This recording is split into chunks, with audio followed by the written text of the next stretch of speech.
Bom, gente, bom dia a todos. A gente está começando a primeira sessão da SBE, a sessão de Applied Micro. Um pouco estranho fazer SBE assim, não sei de vocês, mas SBE para mim sempre foi um lugar de encontrar os amigos, né?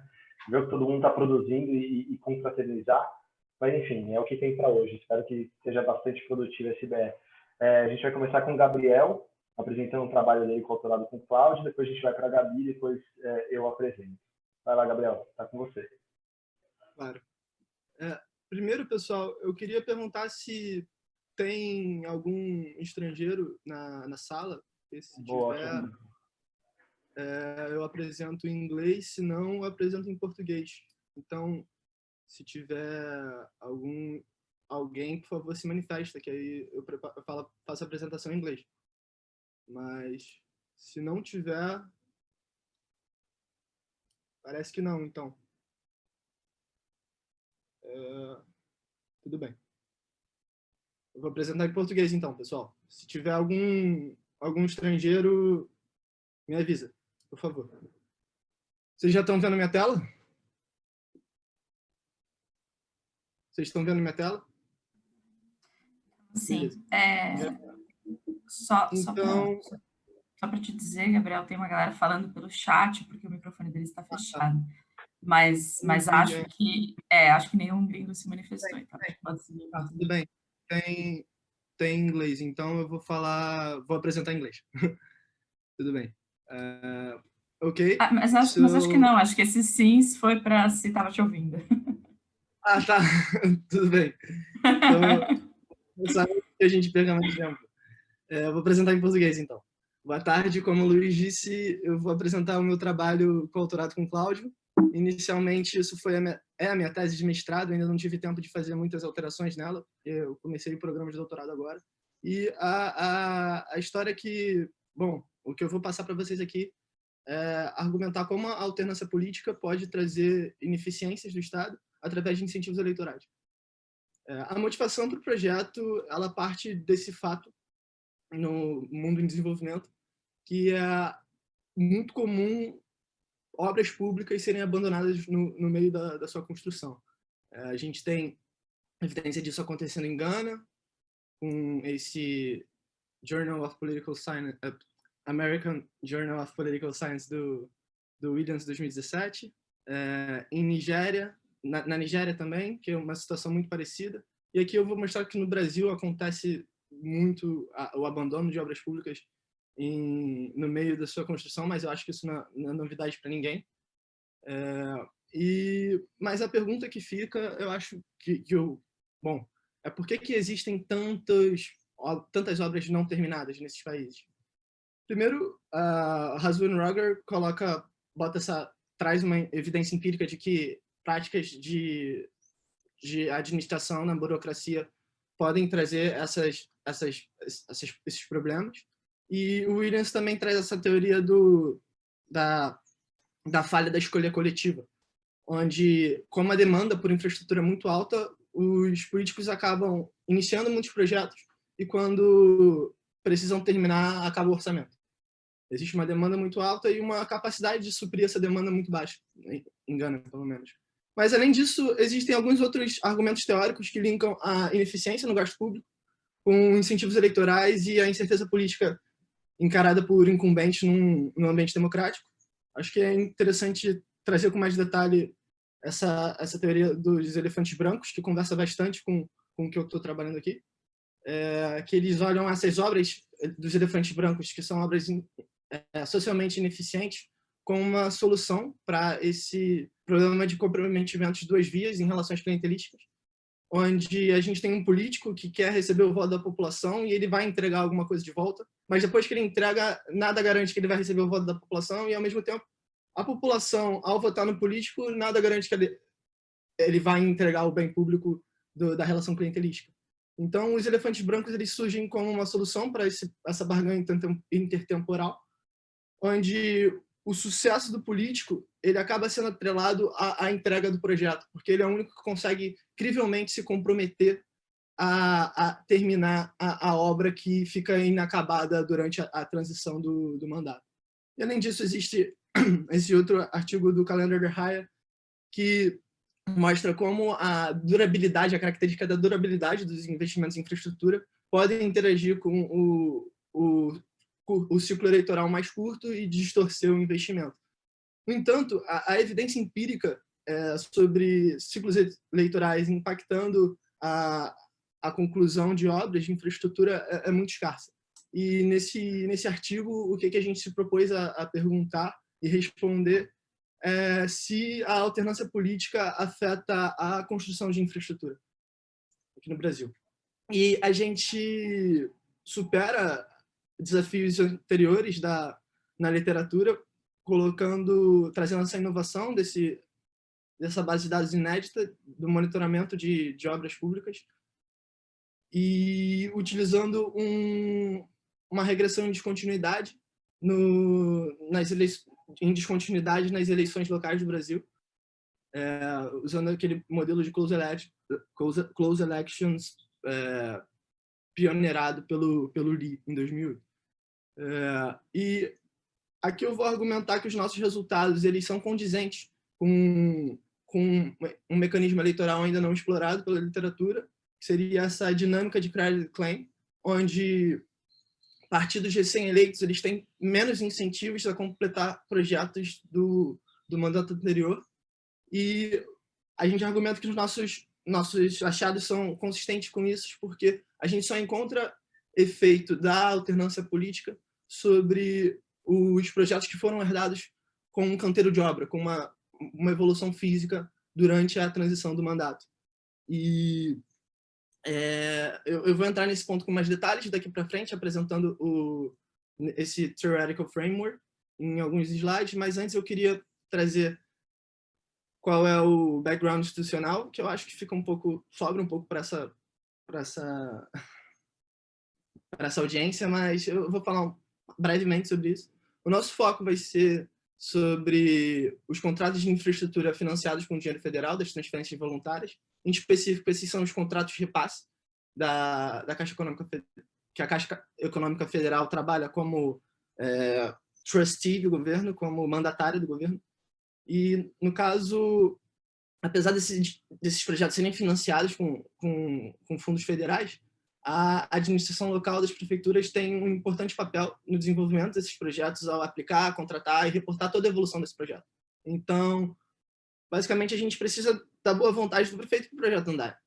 E o que acaba acontecendo é que existe uma evidência anedotal que aponta para a má vontade de incumbentes recém-eleitos em completar esses projetos dos predecessores, e o que se torna um problema gigante no Brasil, onde nas últimas 3 eleições, desculpa, não são nas últimas 3 eleições, a gente teve uma eleição, sei lá, semana passada, então não tá errada essa informação. No caso, entre as eleições de 2008 e 2016, 71% das prefeituras experienciaram turnover. E essa ideia dessa má vontade de prefeitos e do novo mandato estarem relutantes a tocar projetos do mandato anterior, acho que fica bastante evidenciada nessas 2 notícias, onde, no caso, essa fonte inaugurada em 2016, ou seja, em ano eleitoral, e ocorreu provavelmente esse credit claim pelo prefeito atual. E em 2019, a gente vê que a fonte ainda não está funcionando e a prefeitura começa a colocar a culpa na gestão anterior, falando que, bom, o problema foi herdado e agora a gente está aguardando autorização para utilizar o resto do orçamento previsto. E aqui do lado direito tem uma outra anedota, que seria os hospitais em São Paulo, que eu não sei muito bem como está a situação deles hoje, mas 1 ano depois da alternância, eles se tornaram uma obra fantasma. Bom, entrando no framework teórico, que basicamente é só um toy model para eu formalizar o meu argumento, não tem nenhuma contribuição aqui, mas só para... Então eu vou passar por isso bem rápido.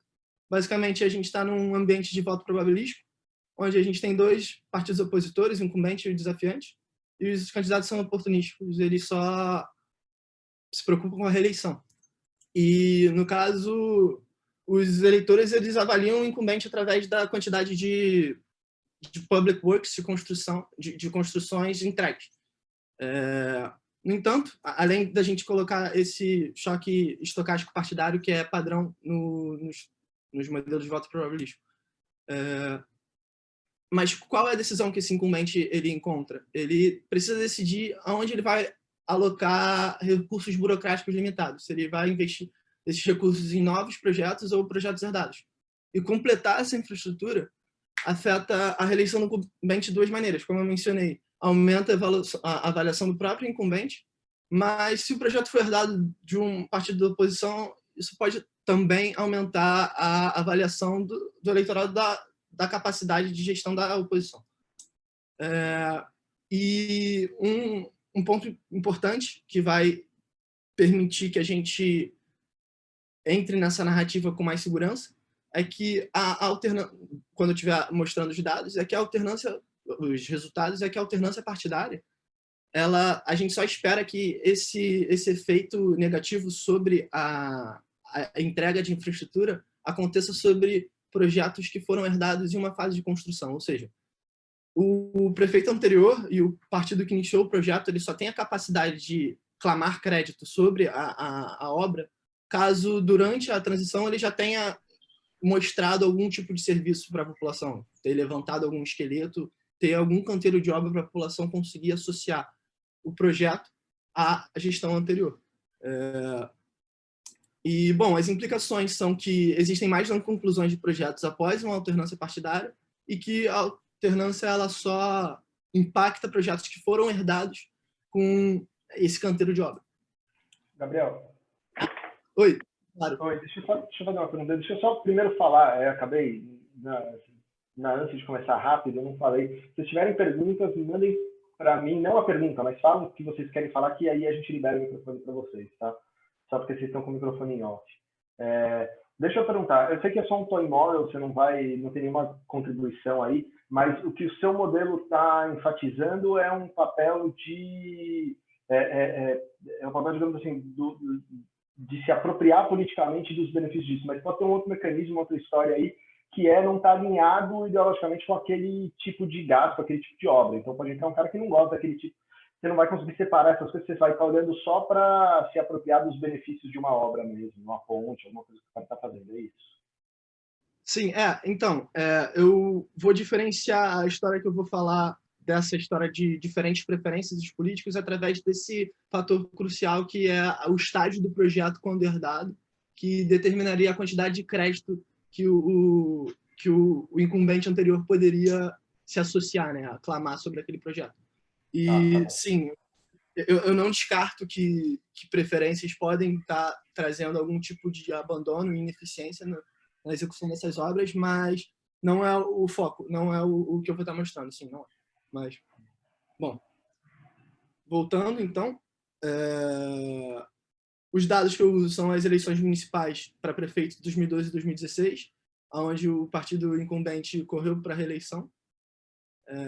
No caso, a gente tem no total 6.300 municípios, eleições e observações. E os dados de obras públicas que, bom, foi basicamente a maior parte do trabalho. Passei uns 6 meses do meu mestrado lidando com esses dados, limpando essa base de dados.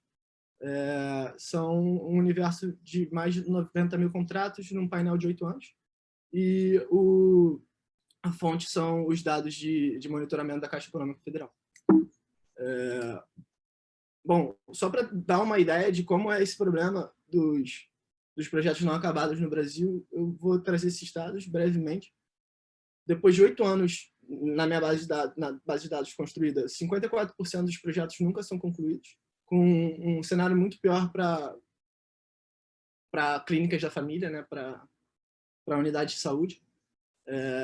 Apenas 17% das unidades foram concluídas. E isso não é por causa de longos planejamentos, mais de 98% dos projetos foram planejados para serem concluídos em menos de 8 anos. E a gente estima que 43% desses projetos nunca são concluídos. Aqui é só trazendo a mesma informação nesse gráfico, só para vocês terem ideia de como é a evolução desses projetos. Cada linha apresenta uma categoria, uma divisão que eles têm dentro dos dados, e os projetos se dividem em agricultura, que são a construção de, warehouses de depósitos, por exemplo, comunitários e abatedouros comunitários. Educação e esporte, são construção de quadras em colégios públicos, healthcare, construções de clínica da família, e infraestrutura em geral, que seria a pavimentação de ruas, instalação de eletricidade. E a gente vê que, bom, existe essa evolução do projeto e depois de 8 anos, a gente, em todas as categorias, menos 60% dos projetos são concluídos. Entrando na estratégia empírica e nos dados que eu vou usar para análise, o sample vai ser todos os projetos administrados pela administração de 2012 e 2016. Os principais outcomes que eu vou estar olhando da base são as conclusões dos projetos e as paralisações. As conclusões são... Eu tenho um índice que me mostra qual é a evolução física do projeto. Então, quando chega no 100%, eu coloco que esse projeto foi concluído. E stoppages é uma dummy que eles têm, é uma categoria que eles têm na base de dados também, que seria projetos que são paralisados, mas são projetos com problemas na sua execução em que a Caixa Econômica Federal para de enviar transferências, porque eles não foram capazes, por exemplo, de comprovar a evolução física desse projeto. Nesse sentido, aqui que eu construo 6 medidas no nível municipal, e é aqui que rola que eu faço essa diferenciação entre projetos herdados com canteiro de obra e projetos herdados que saem antes de iniciar a obra física. E eu calculo o share, nessa mesma variável da evolução física, eu categorizo os projetos que foram herdados no momento da transição, tinha uma construção física positiva, acima de 0, eu classifico eles como projeto em estágio de construção durante a transição, e os projetos em estágio de pré-construção são os projetos que tiveram 0 nessa mudança de mandato. E nisso eu construo a proporção de projetos que foram concluídos, paralisados, dos projetos herdados em fase de construção, de pré-construção, e além disso eu também olho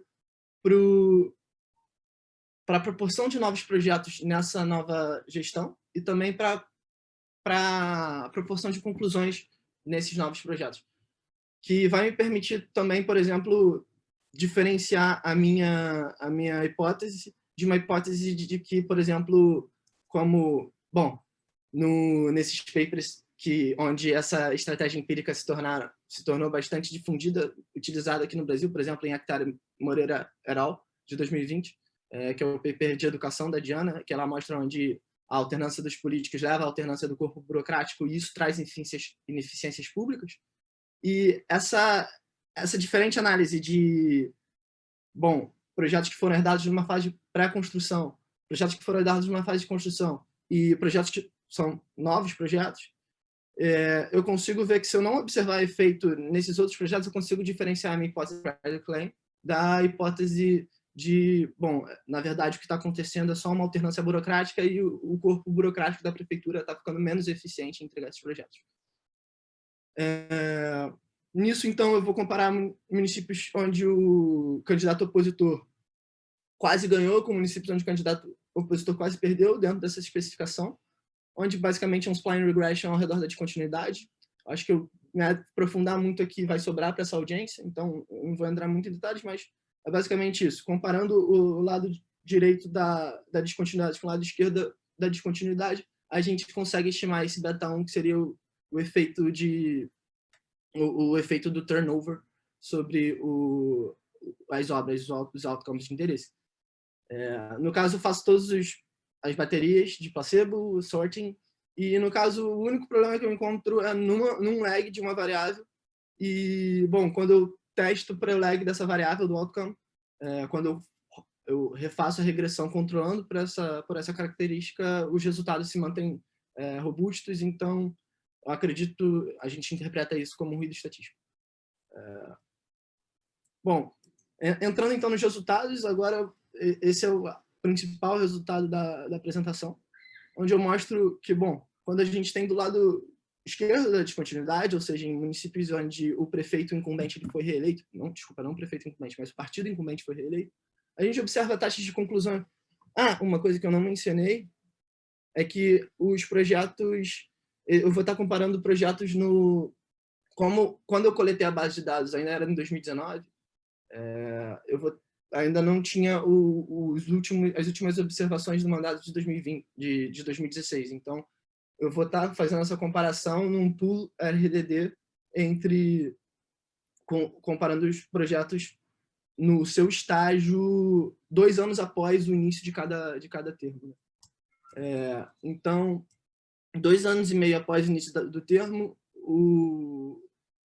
as obras herdadas por municípios que tiveram um partido incumbente reeleito, elas possuem essa taxa mais alta de conclusão, enquanto que quando a gente passa para o outro lado da descontinuidade e vê o turnover, bom, a gente observa um efeito de praticamente 12%, 12 pontos percentuais. Que agora não vou lembrar direito, mas por turno isso representa algo em torno de 270 projetos no Brasil inteiro. Então, e a gente não observa esse efeito nos projetos herdados numa fase de pré-construção.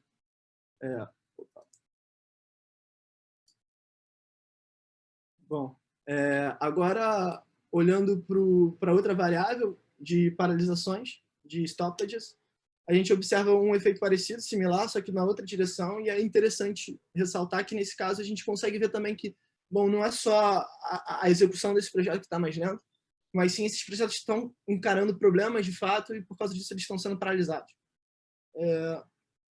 Nisso a gente até observa um efeito contrário nos projetos herdados em fase de pré-construção, que a gente acaba interpretando como, bom, como os projetos que foram herdados em fase de construção eles estão recebendo menos esforço burocrático, a prefeitura é capaz de redirecionar esse esforço para projetos que ela consiga clamar o crédito inteiro em cima desse projeto.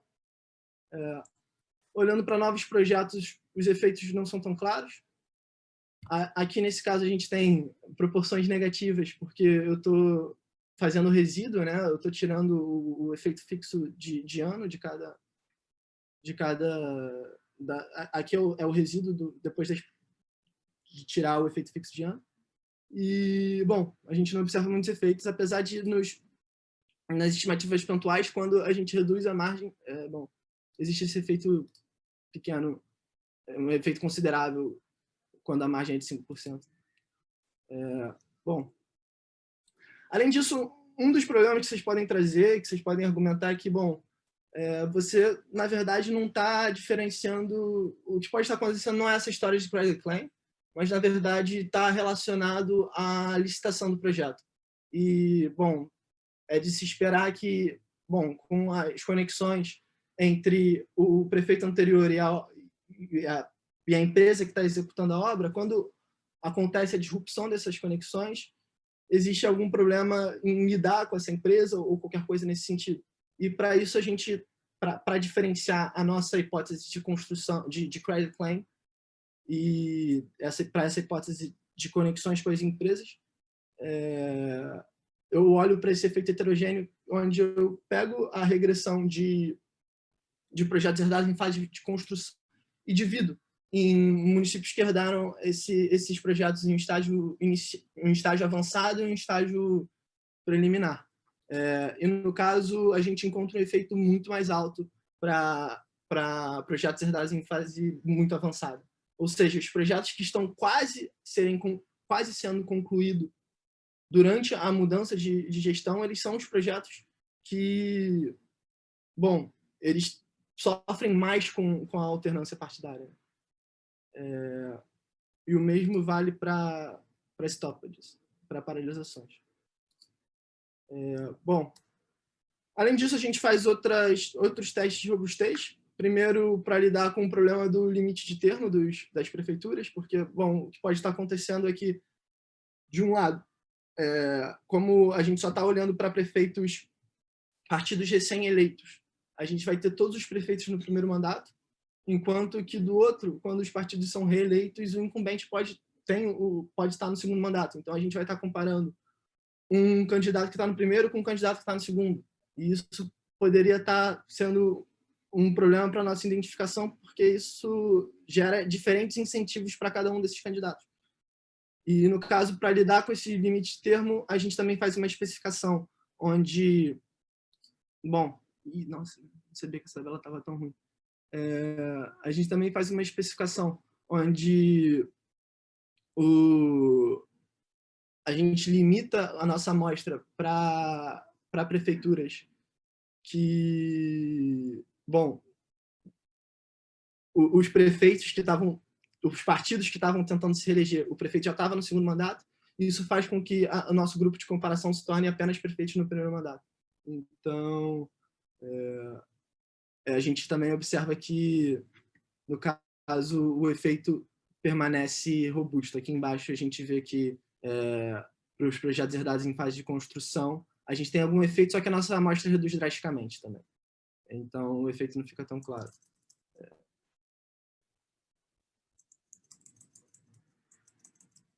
Bom, além disso, a gente testa para outras medidas, faz o controle de covariada também, como outras medidas como log ao invés de share, e os efeitos também são robustos.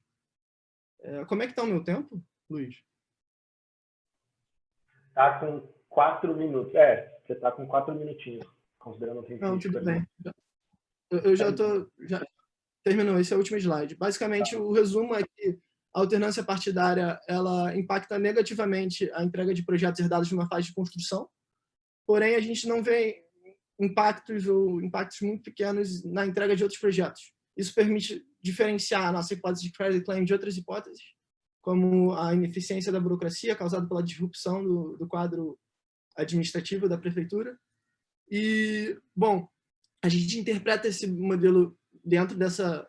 A gente interpreta esses efeitos dentro desse time model de dinâmicas de credit claim, né? É péssimo porque eu não sei a tradução disso para português ainda, então eu estou me enrolando toda hora para falar credit claim. E, no fundo, a gente acaba contribuindo também para entender melhor esse puzzle dos países em desenvolvimento, onde se investe muito em infraestrutura, mas, bom, quase nunca essa infraestrutura ela é de fato entregue para a população. E é isso, muito obrigado. Eu quero ressaltar que, a gente está num estágio muito preliminar da pesquisa ainda, então qualquer sugestão para melhorar essa identificação ou talvez qualquer outra possível interpretação para esses resultados, eu estou aberto para escutar. E, bom, muito obrigado. Qualquer coisa, se você não tiver a oportunidade de falar aqui, pode mandar os comentários e sugestões para o meu e-mail também. É isso. Obrigado pela oportunidade, pessoal. Gabriel, o Robson colocou uma pergunta no chat. Se você der uma olhada, você tem um tempinho ali. Claro, eu vou dar uma lida. Estou lendo aqui.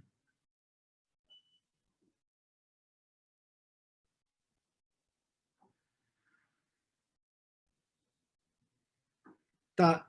Eu posso mostrar o teste de sorting, mas eu não entendi a ausência de correlação entre o partido incumbente. Você diz, existia algum tipo de vantagem eleitoral? Sim, eu posso te mostrar os testes de sorting, acho que não tem muito problema. Estou com eles aqui. Você pode ele consegue falar, o Robson? Você quer falar, Robson? Oi. Eu estava tentando liberar ele.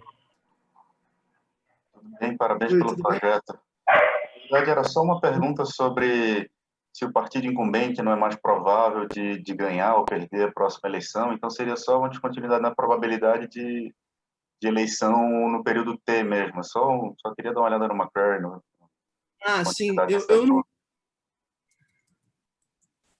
Bom, eu não olho para... Aqui estão os meus placebos. Eu não sei se... Acho que não vai ter nada que... Eu não cheguei a olhar para essa variável sobre o sucesso da reeleição, porque, bom, no caso, não sei se seria muito bem um placebo, porque como eu estaria olhando para a probabilidade de reeleição no período seguinte, poderia ser, de fato, até um impacto do... Mas o que eu posso sugerir para você é que o Ceneviva, Ricardo Ceneviva, ele tem uma pesquisa que olha sobre a vantagem do incumbente no Brasil. E, no caso, o que ele encontra é que o incumbente ele acaba, na verdade, tendo desvantagem. Eu não lembro da referência agora de cabeça, mas é Trambor e Ceneviva, os dois autores. Eu acho que lá você encontra alguma coisa mais relacionada a isso. mas aqui são os testes de placebo, onde eu também, uma coisa que eu faço é controlar para false discovery rate, né, com esses programas de inferência múltipla. Beleza, obrigado, Gabriel. Tudo certo? Não entendi muito bem como você descarta a hipótese alternativa. O prefeito pode não seguir com a obra porque prefere começar ela da licitação. De modo a... Sim, então, esse é o ponto que eu tento argumentar na heterogeneidade de projetos herdados em fases em diferentes fases, né? Aqui eu só estou olhando para projetos que já tiveram a licitação, e eu estou diferenciando a minha amostra em municípios que herdaram esses projetos em estágios muito avançados e municípios que herdaram esses projetos em estágios pouco avançados. E, bom, o que eu encontro é que o efeito ele é muito maior, ele chega a ser até não significante para os projetos que foram herdados em estágio pouco avançado, onde já ocorreu a licitação, mas o projeto é novo. Então, como os projetos que foram herdados em estágios mais avançados, eles têm maior probabilidade dessa associação ao prefeito anterior. Entendeu? Show de bola. Bom, nada. Bom, beleza, gente. Obrigado, Gabriel.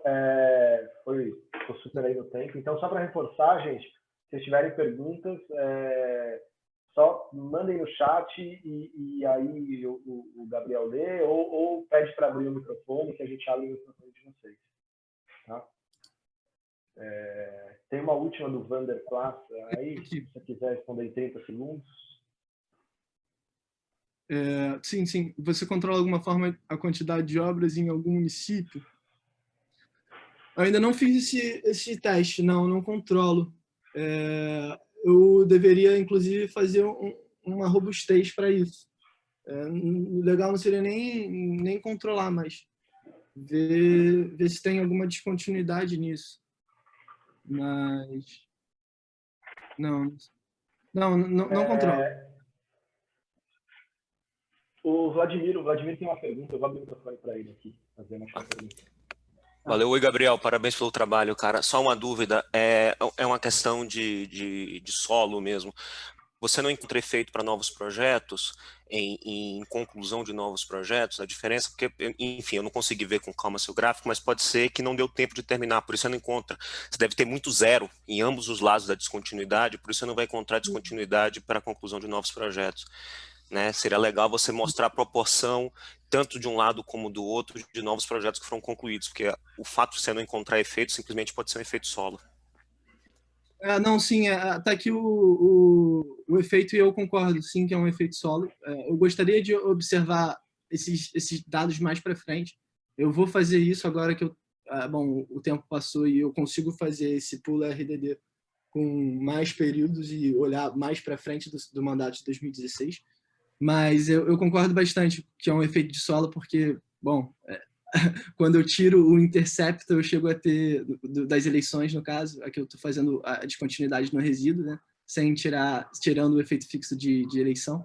E, no caso, a gente chega a observar números negativos, né, proporções negativas com o resíduo, na regressão residual. Então, de fato, eu acho que é bastante isso. Não deu tempo para esses novos prefeitos concluírem esses novos projetos. Mas obrigado pelo comentário.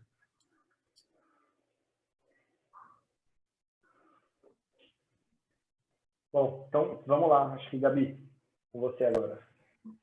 Ótimo. Obrigada. Confirma para mim só se vocês estão conseguindo ver minha tela, por favor. Sim. Tá vendo grandão aí? Ótimo, obrigada.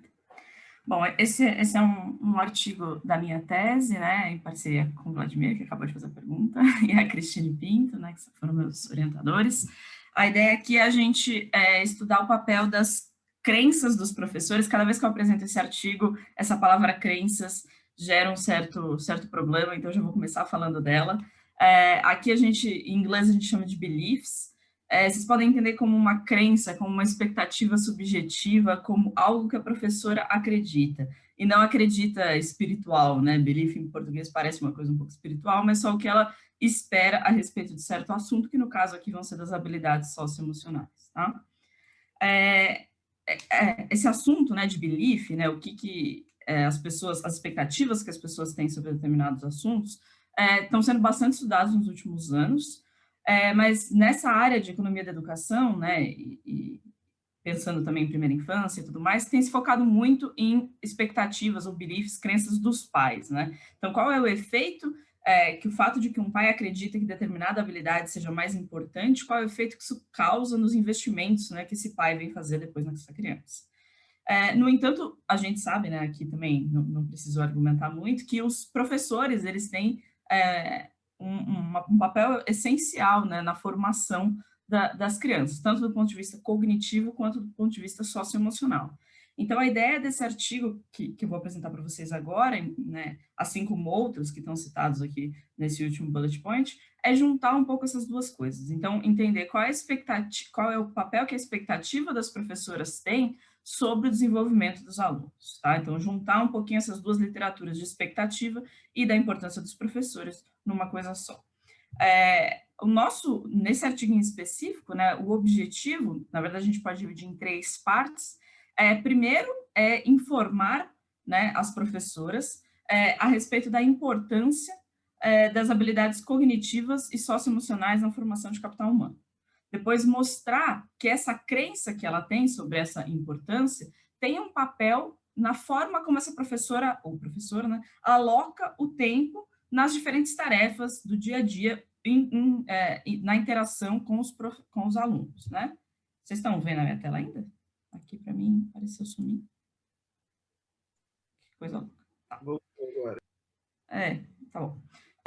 E aí, um terceiro objetivo, que é ver o impacto direto que isso tem, né, essa crença dos professores tem sobre os alunos. Como que a gente faz isso? A gente avalia, né, um randomized control trial, uma intervenção que manda informações para as professoras sobre a importância das habilidades socioemocionais. A gente faz isso, né, o trabalho, então, ele é empírico, usando dados de 84 escolas municipais do Rio de Janeiro, o que dá, no máximo, né, teríamos 168 professores de terceiro e quarto ano, mais ou menos 3.500 alunos. A gente começa com um modelo bem simples, a contribuição do artigo não é um modelo, o modelo está mais aqui para disciplinar o nosso raciocínio, nossa intuição sobre esse assunto. Então, a gente começa com um modelo que, como se fossem 2 períodos, né, de vida, a gente pode entender como a infância, quando a criança ainda está estudando, e depois a vida adulta. E aí a gente está modelando, então, um outcome futuro, a gente pode pensar como salário, sucesso profissional, qualquer coisa de interesse, mais especificamente aqui a gente vai pensar no salário, como sendo função de um fator de produtividade que depende de características sociodemográficas, que possivelmente a escola não interfere, do estoque de habilidade não cognitiva e o estoque de habilidade cognitiva. Aqui eu chamo atenção especial para esse alfa. Tem o esquema Kolbe-Douglas, né? E esse alfa, e o modelo é bem simples, assim, tem várias simplificações aqui para a gente conseguir, de fato, derivar o modelo até o fim, né, analiticamente. Então, aqui, esse alfa, ele é a importância relativa do não cognitivo para o sucesso futuro. E a nossa hipótese aqui é que as professoras, elas não observam o alfa. Então, elas não sabem exatamente qual é a importância do não cognitivo na vida do fulaninho, né? A gente ainda precisa, para conseguir terminar, né, de derivar o modelo, a gente também modela como que as habilidades, né, o estoque de habilidades é formado, e a gente faz isso usando também o Kolbe-Douglas, como uma função. Então, o estoque de habilidades, né, seja cognitiva, seja não cognitiva, é uma função dos investimentos feitos pela professora, que a gente chama aqui de tasks, né? Então, tudo que os professores, o estoque de investimento dos professores naquele aluno vão contribuir para o estoque de habilidades dele, e a importância relativa de cada uma dessas tasks na habilidade em si, né? Então, simplesmente uma formação entre o quão importante é cada uma das tasks e as tasks em si. Então, o que a gente está supondo aqui, né, que também é uma simplificação, é que o problema das professoras é maximizar o salário esperado de seus alunos, dado o conjunto de informação que ela tem. Obviamente que também é uma simplificação, a gente sabe que ela tem algumas restrições que a gente não está incorporando, Mas aí fazendo isso, né, a gente consegue, então, aqui a gente passou log simplesmente, porque tudo é Cobb-Douglas, novamente para simplificar, e o que a gente acaba acontecendo é que a gente escreveu aqui nosso problema, né, da professora, em função das tasks, que é o que de fato ela escolhe, né? E aí, e é o que ela vai escolher para tentar atingir esse resultado futuro nos seus alunos. Então, eu gosto dessa expressão aqui, para entender do que a gente está falando. Isso daqui, ó, esse alfa NK, qual é a importância relativa da prática K sobre o não cognitivo. O alfa é a importância do não cognitivo sobre salário, por exemplo, tá? O alfa KC é a importância dessa mesma prática pedagógica K sobre o cognitivo. Ou seja, isso daqui, no fim das contas, qual é a importância da prática K? Seja via não cognitivo, seja via cognitivo, tá bom? E o que a gente chama aqui de belief é exatamente, como eu disse, a professora não observa o alfa, né, que é a importância relativa do não cognitivo. Então, o que a gente chama aqui de belief é a expectativa que ela tem sobre esse alfa, ok? Então, da mesma forma como ela não observa esse alfa, a gente consegue reescrever essa equação em termos de expectativa, né? Então, a gente fica aqui, a gente tem uma importância esperada de cada prática, que novamente, né, separada entre o que a gente espera que aconteça via não cognitivo e o que a gente espera que aconteça via cognitivo. A condição de primeira ordem desse problema é bem intuitiva, ela fala que I aqui, né, é um investimento em cada uma das práticas, então, quando a gente compara práticas duas a duas, né, a professora investe mais na prática que ela espera que tenha um efeito maior. É bem intuitivo. A diferença aqui, né, que a gente vai quebrar essa expectativa, ele depende do belief, e é isso que a gente vai fazer, a gente vai quebrar essa condição de primeira ordem para entender qual é o efeito exato que o belief tem nisso. Essa figura eu gosto dela, talvez ela ajude um pouco a entender o que a gente está falando aqui. Então, isso aqui é uma simulação da nossa condição de primeira ordem, tá? Então, essa linha mais clara, né? Aqui, deixa eu primeiro, aqui é a razão de investimento das práticas duas a duas, né? Aqui é a diferença de ranking no sentido de se ela é mais cognitiva ou menos cognitiva, tá? Então, o que essa condição de primeira ordem está nos dizendo é que se o belief da professora é baixo, ou seja, se ela acha que o alfa da primeira Cobb-Douglas lá é baixo, significa que ela acha que cognitivo é mais importante do que não cognitivo. Então, se ela acha que o cognitivo é mais importante, então ela vai investir mais nas práticas que ela acha que são mais cognitivas. Faz sentido, né? Por isso que a gente observa uma coisa negativa aqui acontecendo. Essa diferença de ranking está favorecendo o não cognitivo, tá? Por isso que aqui a gente vê uma coisa negativa. Conforme o belief dela aumenta, a gente passa a ver uma correlação positiva, ou seja, ela passa a investir mais tempo, mais esforço em práticas que ela acredita que são mais não cognitivas, tá? Então, existe essa relação que, na verdade, tudo que a gente está fazendo aqui é desmembrando essa condição de primeira ordem para entender o efeito que belief tem na alocação dos esforços da professora. Um grande desafio nosso, então, isso aqui, né, o grande objetivo disso daqui para a gente era entender o que a gente precisava medir. Ficou claro para a gente que a gente precisava medir os investimentos que a professora faz, então isso é uma coisa que eu preciso medir. A outra coisa que eu preciso medir é dar um jeito de medir o belief dela. E a terceira coisa, esses alfas, que é a importância relativa de cada uma das práticas para a formação de habilidades. Então, essas são as três coisas que a gente precisava medir. E é isso que a gente tenta fazer. Então, a gente criou um instrumento, né, criou um questionário para fazer essa mensuração, que tem 3 partes, cada uma dedicada a medir uma dessas grandes coisas que a gente quer entender, né? Então, a primeira, talvez seja mais simples, é simplesmente a gente quer capturar aquele I, né, que é o investimento da professora.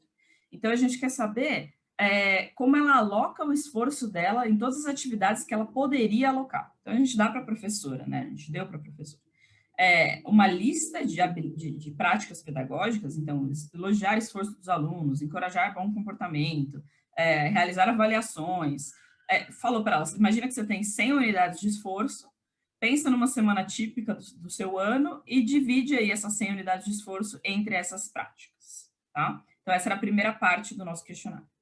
A segunda parte, o objetivo é a gente pegar exatamente qual é a prior da professora a respeito de quão socioemocional é determinada prática, né? Então, as práticas aqui, eu li algumas para vocês, né? Então, por exemplo, elogiar o esforço dos alunos é bem diferente em termos socioemocional e cognitivo do que corrigir a lição de casa na lousa, né? E aí a gente queria saber qual é a opinião da professora sobre qual é a prática que mais desenvolve habilidades socioemocionais. Então, a gente deu a mesma lista de práticas da primeira parte, desculpa, mesma lista de práticas e pediu para ela ordenar. Ordena para mim qual que você acha que é a mais socioemocional para menos socioemocional. A terceira e última parte do questionário é essa em que a gente tenta capturar diretamente o belief da professora nos ganhos futuros dos alunos, né, numa variável de resultado futuro. Então, diretamente capturar o belief. Aqui eu só vou mostrar resultados para vocês usando salário futuro, que foi o que a gente mais explorou até agora, mas a gente perguntou também sobre escolaridade, qual é o máximo de escolaridade que ela acha que o aluno receberia. Então, aqui, o que a gente fez não foi muitos artigos de belief, eles fazem beliefs individuais, né? Então, imagina a sua aluna, o Pedrinho, seu aluno. O que você acha que vai acontecer com ele? Aqui a gente não fez isso. Aqui, o que a gente fez foi oferecer para a professora a descrição de 4 alunos hipotéticos, tá? Esses 4 alunos hipotéticos, eles tinham combinações diferentes entre habilidades socioemocionais e cognitivas. Fica fácil de entender quando a gente imagina uma matriz alto-baixo, né? Então, a Ana, por exemplo, que é a que eu trouxe aqui para vocês escrito, ela tem alto cognitivo e alto não cognitivo.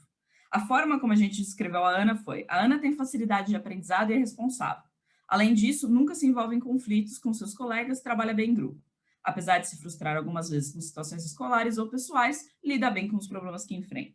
Então, ela tem um conjunto de alto-alto, né? Alto cognitivo, alto não cognitivo. E aí, da mesma forma, os outros 3 alunos têm combinações diferentes. Então, por exemplo, tem facilidade de aprendizado, mas não é responsável. O outro tem dificuldade de aprendizado e é responsável. E, por fim, o baixo-baixo, que é as duas coisas para o negativo, né? Tem dificuldade de aprendizado e tem dificuldade também de socialização e organização. Então, a gente descreveu esses alunos para a professora, né? E perguntou quanto que ela achava que ele ia ganhar. Basicamente isso. Aos 25 anos, quanto você acha que um guri com essas características ganharia? E é essa quantidade monetária que a gente, né, pede para a professora que a gente vai usar para definir a nossa variável belief. É a partir disso que a gente vai entender se ela valoriza monetariamente mais o cognitivo ou o não cognitivo. A gente tem vários desafios aqui, né? O primeiro deles, talvez o mais importante, uma vez que a gente resolveu estudar beliefs, a pergunta natural que sempre surge é: da onde vêm os beliefs, como eles são formados? Porque entender o processo de formação dos beliefs causa um impacto na nossa estratégia de identificação, né? Em especial, existem duas fontes, digamos assim, de da onde vêm os beliefs, né? Seja interna ou externa.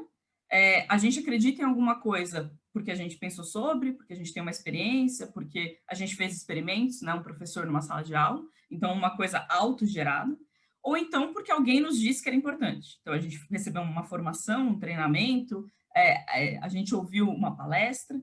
Então aqui tem uma potencial causalidade reversa, de que a gente gostaria de identificar como os beliefs afetam a prática pedagógica. Mas pode ser o contrário. Pode ser que de tanto fazer alguma coisa, o sujeito começa a achar que aquilo é importante, né? Então, pode ser que exista essa causalidade reversa, de que a experiência, né, faça com que a gente acredite que algo é importante. Por isso que a gente fez uma intervenção aleatória, né? Então, a gente aleatoriamente separou participantes para dar um choque de informação, que aí vai mudar, então, o informational set, para ver, então, qual é o efeito que esse choque de informação exógeno vai ter sobre as práticas pedagógicas. Porque agora a gente sabe que foi uma coisa externamente causada. Então, belief afetando prática e não o contrário. Como que foi a nossa intervenção, então? Foram mensagens de texto que enviamos durante o ano de 2018. São mensagens genéricas, eu posso ler algumas para vocês, que falam da importância das habilidades socioemocionais, são fatos utilizados da literatura traduzidos numa linguagem um pouco mais acessível. Então, por exemplo, é muito bem documentado que habilidades socioemocionais são rewarded, como chama isso? Elas são valorizadas no mercado de trabalho na forma de maiores salários e menores períodos de desemprego. Então, por exemplo, uma coisa meio genérica, assim, falando sobre as habilidades socioemocionais. Essas são as nossas mensagens de tratamento. A gente enviou 14 mensagens desse tipo durante o ano para as professoras. E a gente, para não ter um efeito de, será que é o conteúdo da mensagem ou o recebimento da mensagem em si que está levando a nosso resultado, a gente enviou mensagens para as professoras de controle também. As mensagens das professoras de controle eram fatos genéricos sobre o censo escolar. Então, por exemplo, descrições, né, a respeito do sistema educacional brasileiro. Então, por exemplo, aqui eu trouxe aí para você, existem tantas escolas no Rio de Janeiro, no Brasil, mais ou menos 5% delas estão no Rio de Janeiro. Então, simplesmente uma mensagem descritiva, sem um conteúdo né, não cognitivo. Para evitar qualquer problema de que por acaso essa mensagem aí traz algum tipo de belief para a professora, a gente enviou as mensagens de controle também para as professoras de tratamento. Então, as professoras de tratamento receberam as mensagens de tratamento e as mensagens de controle, e as professoras de controle receberam só as mensagens de controle, tá? Então, essa é a nossa intervenção informacional. A gente mandou choques de informação a respeito das habilidades socioemocionais, com o objetivo de fazer um choque exógeno no belief da professora e conseguir, a partir disso, ver o efeito que o belief tem sobre as práticas pedagógicas adotadas e sobre os alunos, no fim das contas, tá? Só uma clarificação. Vai, fala aí. No caso, você mandou as mensagens ao longo do ano? Isso não ficou muito claro. Acho que... Isso.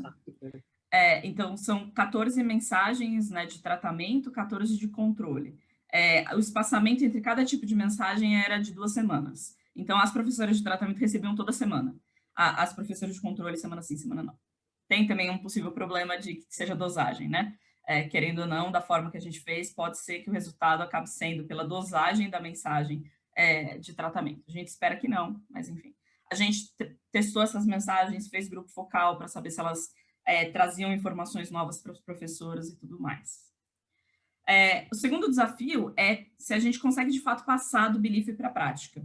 Então, as professoras, a gente pode até ser capaz de mudar o belief, né? A gente fala lá, socioemocional é importante nas mensagens, a professora, de fato, acha que é. Mas pode ser que ela não saiba fazer com que isso se torne uma prática diferente, né? Não saiba levar isso do campo de, ok, entendi que isso é importante, para a sala de aula. Só que a gente, então, para lidar com isso, a gente vai fazer essa intervenção, né, num segundo ano de uma intervenção já existente de aprendizado socioemocional. Então, metade das nossas professoras tratadas e metade das nossas professoras controles estavam dando aula de habilidade socioemocional por uma intervenção pré-existente. Eu já explico melhor o desenho da avaliação, mas é só para dizer para vocês que metade das nossas professoras deveriam saber o que é habilidade socioemocional e como aplicá-la, porque elas davam aulas disso, tá? O nosso terceiro desafio é uma coisa comum desse tipo de literatura, que é o erro de medida, né? Então, a gente capturou ali o que a professora faz, né, as teaching practices, perguntando para ela. Ela pode falar o que ela quiser, né? Ela pode reportar uma coisa completamente diferente do que ela de fato faz. Por isso que a gente fez também observação em sala de aula, devido à falta de orçamento, a gente fez simplesmente numa amostra menor, né? E a correlação entre o que a professora falou para essas turmas, né, que a gente observou, e o que a gente conseguiu observar foi de 68%, o que eu considero bem razoável.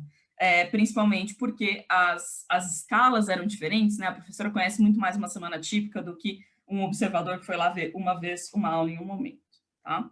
E, mais importante de tudo, é que o erro de medida ele não é diferente entre tratados e controles. Então, mesmo que ele exista, ele não está afetando de forma diferente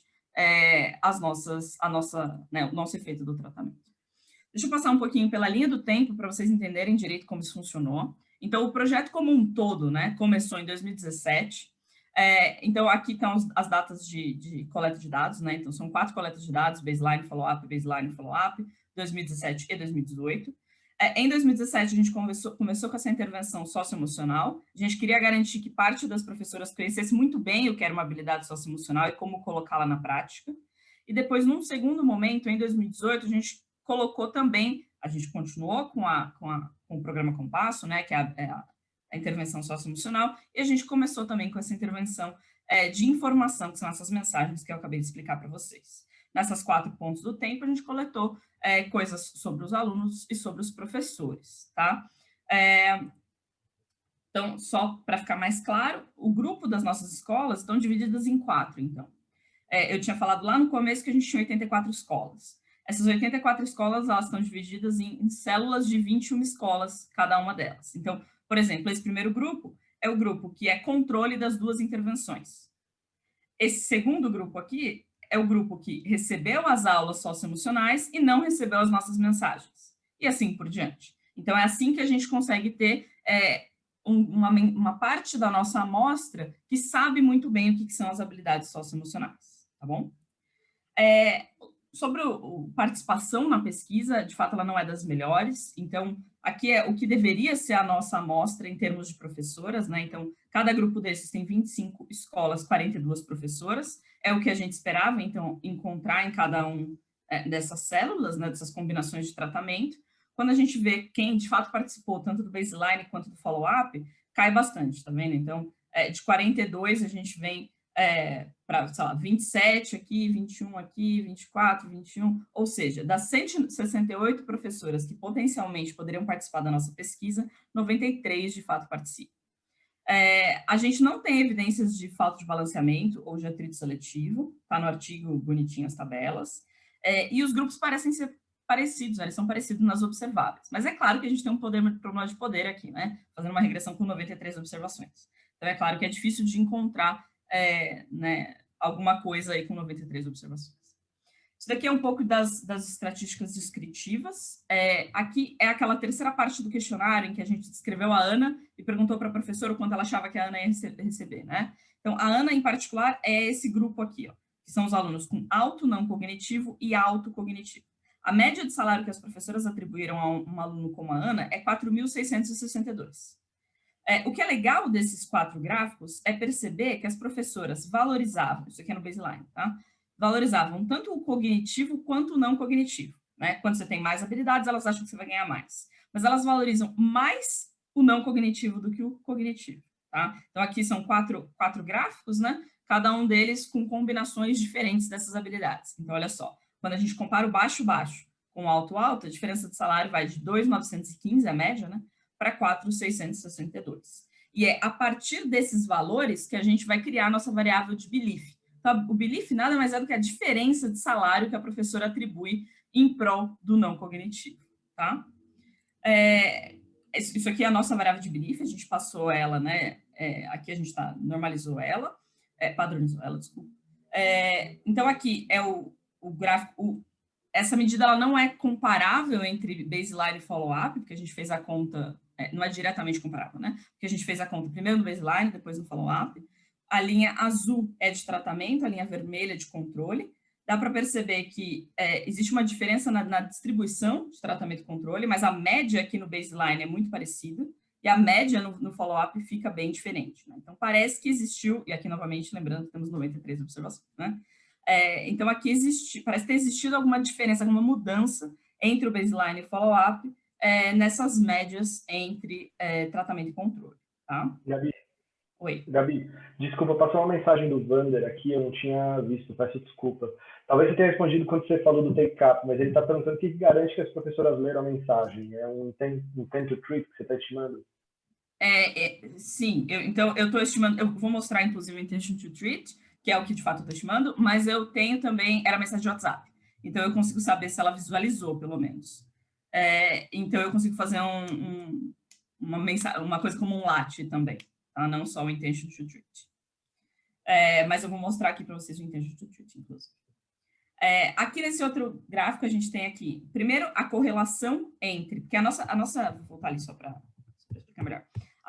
Lembra que a nossa condição de primeira ordem falava que existia uma diferente correlação entre o ranking das práticas e o investimento nas práticas, a depender do belief. Então, essa correlação vai ser a nossa variável de resultado. A correlação entre o que você faz de fato e o que você acredita ser mais importante. Então, seria esse eixo aqui. Pela nossa condição de primeira ordem, a gente esperaria que quanto maior o belief, maior essa correlação. De fato, então, a gente esperaria que a gente teria todo mundo nesse quadrante, digamos assim, ou nesse daqui de baixo, né?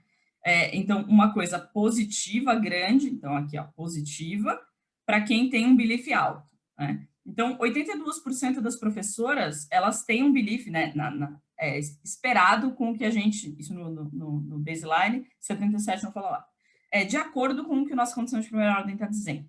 Então, parece que os dados refletem um pouco o que a condição de primeira ordem está falando para a gente. O que é o nosso modelo, né?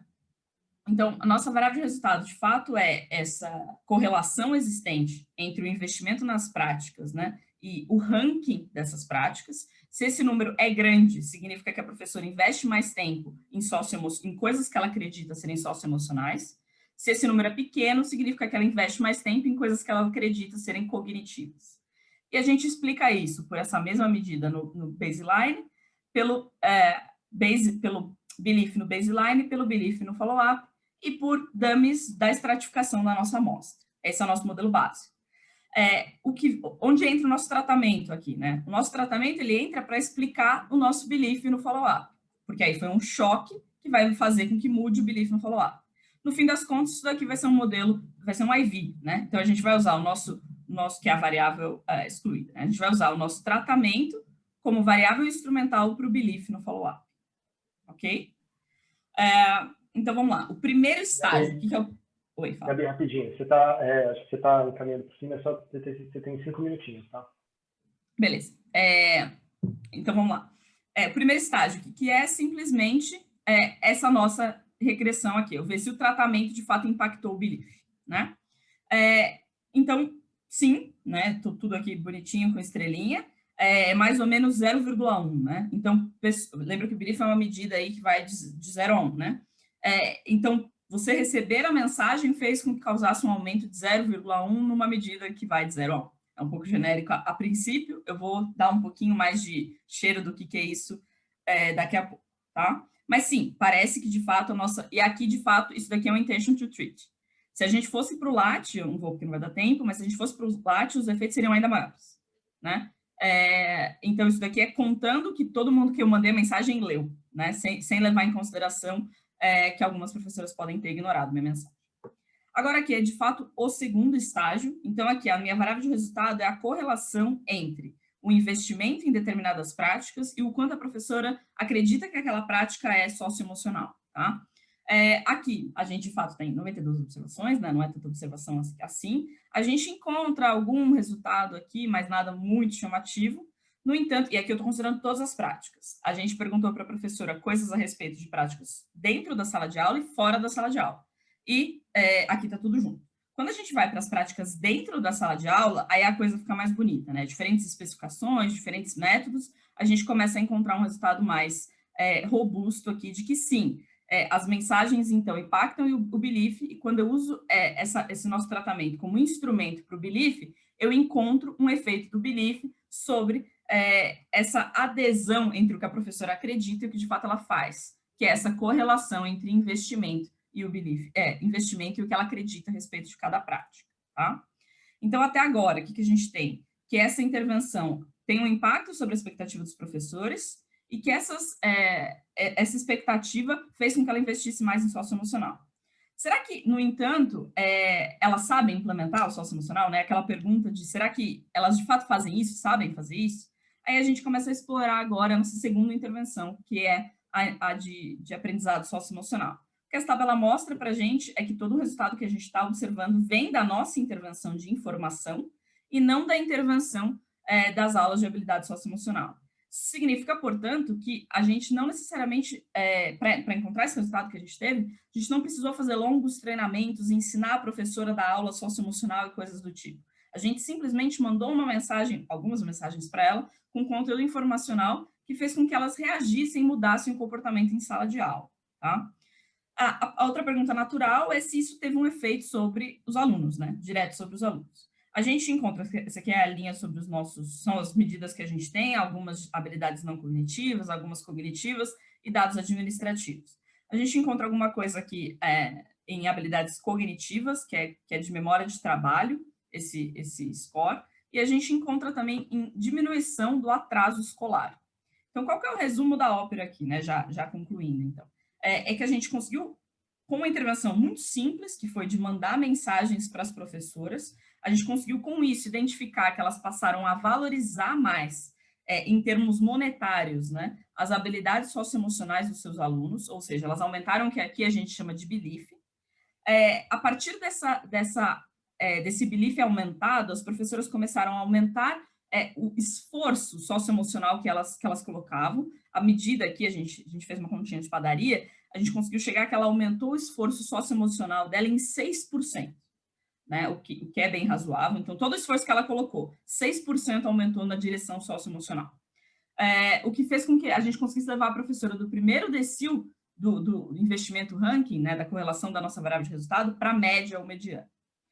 E isso teve um efeito direto nos alunos o mais interessante, né, de diminuir o atraso escolar, que o atraso escolar deve englobar tanto cognitivo quanto não cognitivo. Então, esse é o resumo, né, do artigo. A gente ainda está investigando mais esses aspectos sobre os alunos, vendo alguns efeitos heterogêneos que possam ser interessantes, mas, em linhas gerais, é isso. Com simples mensagens, a gente conseguiu ter um efeito tanto no que a professora acredita, quanto o que ela faz na sala de aula, quanto sobre o aluno, o que parece ser bem interessante, porque é uma coisa muito barata de ser feita, né? E é isso. Temos perguntas aí?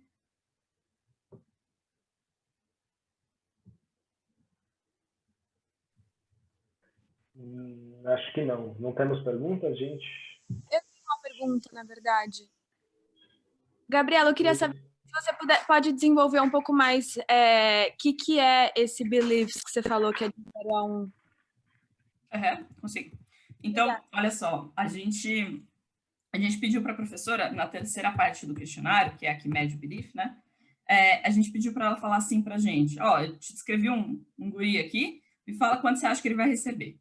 E aí, esse grafiquinho aqui mostra para a gente quanto que, em média, as professoras falaram, né? Mas o que é a média tem a observação de cada professora. O que a gente chamou de belief foi a média entre as diferenças desses quadrantes. Então, aqui, isso no nível individual, para cada professora, né? Aqui eu estou te mostrando um histograma só para facilitar. Então, por exemplo, dessa primeira... vamos fazer assim. Dessa segunda linha para a primeira linha, aqui eu tenho alto não cognitivo, baixo não cognitivo. Você concorda que se eu tirar, e aí essa primeira coluna é baixo cognitivo, aqui é alto cognitivo. Então, se eu tirar esse salário desse daqui, eu vou ter uma medida do quanto a professora valoriza não cognitivo. Porque eu fixei que o cognitivo é baixo. Eu só estou variando o não cognitivo. Então, eu tirei um salário do outro. A gente faz essas diferenças e tira a média. Aqui eu não explorei tanto para vocês, mas a gente, na verdade, faz essa pergunta para a professora em 2 casos, né? A gente coloca um primeiro caso, em que a gente fala para a professora, olha, quanto você acha que a Ana vai receber se ela só tiver professores que voltem seus esforços para melhorar aprendizado, vulgo melhorar cognitivo. E aí ela deu um salário. E se ela tiver professores que têm o objetivo de melhorar o desenvolvimento socioemocional, outro salário. Então, apesar de eu ter simplificado aqui, mostrando para você simplesmente 4 gráficos, na verdade, a gente tem 8, porque a gente tem tudo isso para professoras que focam no cognitivo e outro para professoras que focam no não cognitivo, tá? Então, no fim das contas, a gente vai ter uma diferença de salários, né? Que ia dar um número. Aí a gente pegou esse número e só colocou ele de 0 a 1. É assim que a gente criou o nosso belief.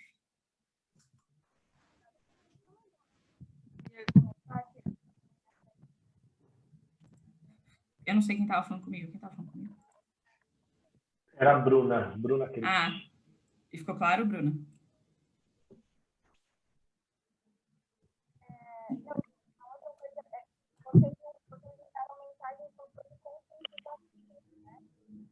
Eu não estou conseguindo ouvir. Alguém conseguiu ouvir? Não, tá meio ruim o microfone dela. Tá bem longe. Agora melhorou? Um pouco. Não, tudo bem, então. Nossa, melhorou muito agora. Eu não sei por quê. Não fiz nada, mas enfim. Não, então, é porque eu queria entender mais, tipo assim, na minha tese eu tô fazendo também coisas de beliefs, e vocês não exploram, por exemplo, você mandou mensagens conscientizadoras, né, da importância do emocional. Então, tipo, vocês não exploram a parte de, você sabia que se você fizer isso, pode aumentar em tanto. Então, é tipo uma ciência no limite, né, o que vocês estão fazendo. Por quê? Porque a nossa ideia eu quero causar, era pensando exatamente nisso daqui, ó. Eu quero causar um choque externo, né, no belief da professora. E eu quero ver se, quando eu mudo o belief, se ela faz alguma coisa. Eu não queria ensiná-la a fazer, porque ensiná-la a fazer dá muito mais trabalho, né? A gente queria, assim, até porque tem toda uma coisa de que cada sala é uma, vai ter contextos muito diferentes. E aí, talvez a professora seja quem mais conhece as necessidades daqueles alunos. Então, uma vez que eu fale para ela, tal coisa é importante, talvez ela seja capaz de fazer essa coisa se tornar realidade com meios diferentes, né? Cada professora com meios diferentes. Sim.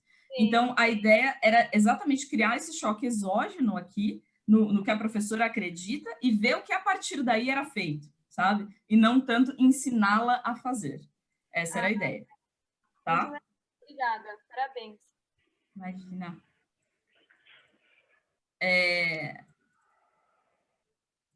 Beleza. E aí, obviamente, né, foi até o que o Vladimir falou ali no chat, né? Se a gente ensinasse ela a fazer, a gente não teria esse choque exógeno, a gente ia violar exatamente o que a gente precisava no nosso modelo, como a restrição de exclusão para poder usar o tratamento como instrumento. Tem mais alguma pergunta?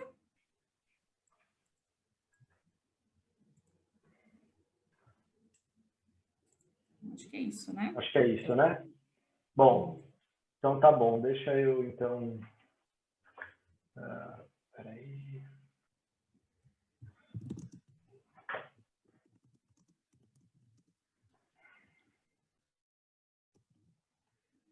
Estão vendo minha tela aqui? Beleza, gente. Deixa eu só ajeitar as janelas aqui.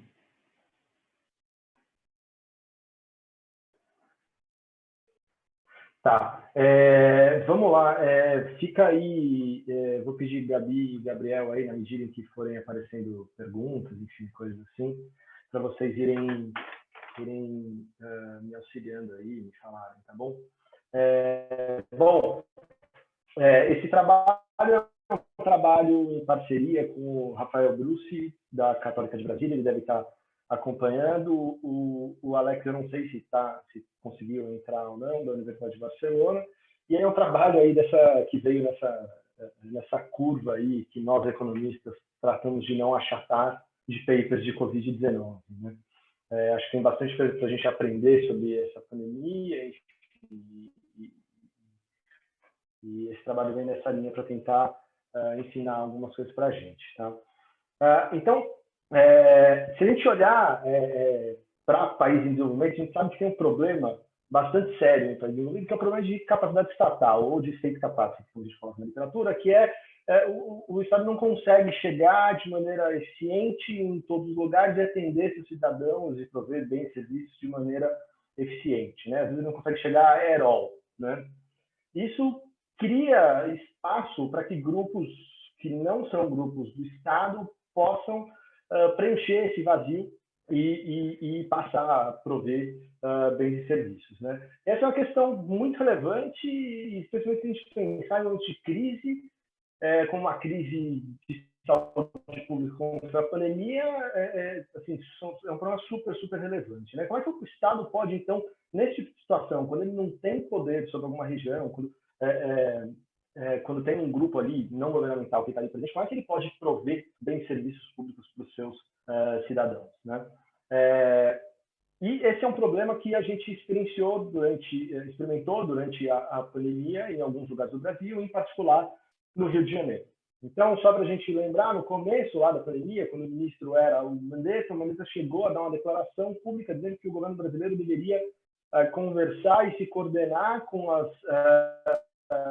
com organizações criminosas em algumas regiões para tornar mais efetivo o combate à pandemia. A gente sabe que o Mandetta não foi ouvido, não só nessa recomendação, mas em várias outras, e acabou demitido pouco tempo depois, e a gente tem hoje cerca de quase 180 mil mortos por conta da pandemia, né?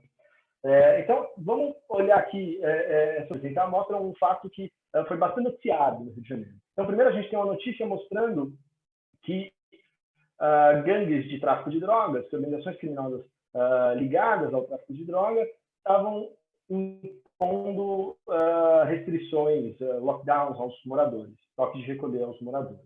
Né? Aqui a gente vê uma notícia que mostra um outro lado, uma outra organização criminosa, são as milícias, que estariam impedindo os moradores ou os comerciantes de fecharem os seus negócios. Então, aqui tem a declaração que o morador que, os caras eles pedem o nosso dinheiro e não importa se a gente não está com dinheiro na mão na segunda-feira, eles forçam a gente a manter um comércio aberto. Tá? Então, o que a gente vai tentar responder nesse paper é como é que a presença de organizações criminosas afetou a intensidade da pandemia de Covid-19 no Rio de Janeiro. Tá? E a gente vai argumentar que o Rio de Janeiro é um laboratório ideal para a gente estudar isso, porque ele tem duas organizações criminosas bastante distintas, que são as organizações ligadas ao tráfico de drogas e as milícias. Tá? Eu vou contar um pouquinho delas para quem não estiver exatamente familiarizado aí com como elas são organizadas, os incentivos delas, etc. Né? E a gente vai estimar aqui um two-way fixed effect para identificar o efeito dessas organizações, da presença de organizações criminosas. Tá? E aí, só para dar um preview para vocês, a gente vai encontrar que em áreas onde o tráfico de drogas está presente, as hospitalizações por síndrome respiratória aguda grave, então essa SARI, que vocês vão ver aqui na apresentação, síndrome respiratória aguda grave, de inglês, a gente vai encontrar que em regiões onde o tráfico de drogas está presente, as hospitalizações e mortes por SARI cresceram menos do que em áreas onde o governo está mais presente.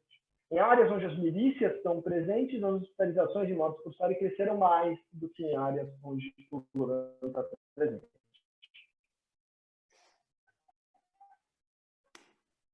A gente vai argumentar que essa diferença se deve à diferença em como essas organizações criminosas estão organizadas e os incentivos que elas têm durante a pandemia. A gente vai também, aqueles índices de distanciamento social, a gente vai ver que os indivíduos ficaram menos isolados em regiões, especialmente em regiões de milícias, e vai mostrar que isso explica pelo menos parte do efeito. Então, para quem já teve a oportunidade de ver esse paper, a gente soltou esse working paper no finalzinho de agosto, esses dois últimos bullets são coisas novas, então esse é um paper, isso eu devia ter falado antes, esse é um paper, ele ainda não foi submetido, porque a gente está com dificuldade de dados, enfim, acho que todo mundo está trabalhando com Covid, tem dificuldade de dados, o Ministério da Saúde colocando um monte de obstáculos aí, mas a gente está no caminho de conseguir os últimos dados que a gente precisa para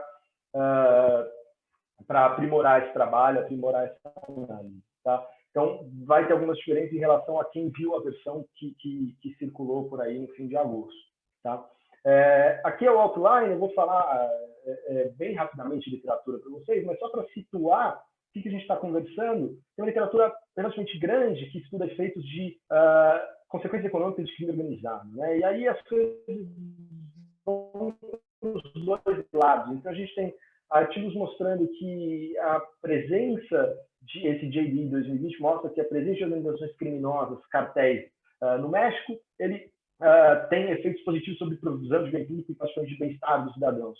Outros artigos que estão listados aqui mostram efeitos negativos. Então, a literatura é um pouco mista, parece dependendo do contexto. Tem uma literatura também bastante grande de aspectos sociais da crise do Covid, de comportamentos relacionados à crise do Covid. Aí tem coisa do Thiago, do Daniel, do Nicolas, da Jéssica e do Lucas e da Paula. Tem o Chris Blackman fazendo coisa também. Enfim, tem bastante coisa, tanto para o Brasil como para outros países aqui. Tá? E tem uma literatura mais ampla aí de state capacity e de provisão de bem público que a gente está conversando. Mas não vou perder muito tempo, até pela duração da apresentação. Então, contar um pouco do background aqui das organizações criminosas do Rio de Janeiro e de como se deu a dinâmica da pandemia. Vou tentar ser um pouco breve aqui também. Quando a pandemia estourou, uma das coisas que os governos começaram a fazer no mundo inteiro, como não tinha vacina, não tinha medicamento, etc., o que os governos começaram a fazer foi adotar essas non-farmacêuticas, que é o uso de máscara, álcool gel, distanciamento social, etc. A questão é que essas NPIs, elas dependem do Estado estar de fato presente em alguma região. O governo não consegue forçar isolamento social se ele não tiver de fato poder de fato sobre alguma região, né? No Rio de Janeiro, a gente sabe, tem uma tensão constante entre grupos criminosos e o Estado, certo? Tem algumas regiões onde o governo tem a jurisdição daquele território, mas ele de fato não está presente. Em particular, tem duas organizações criminosas que estão muito presentes no Rio de Janeiro, que são as milícias e as gangues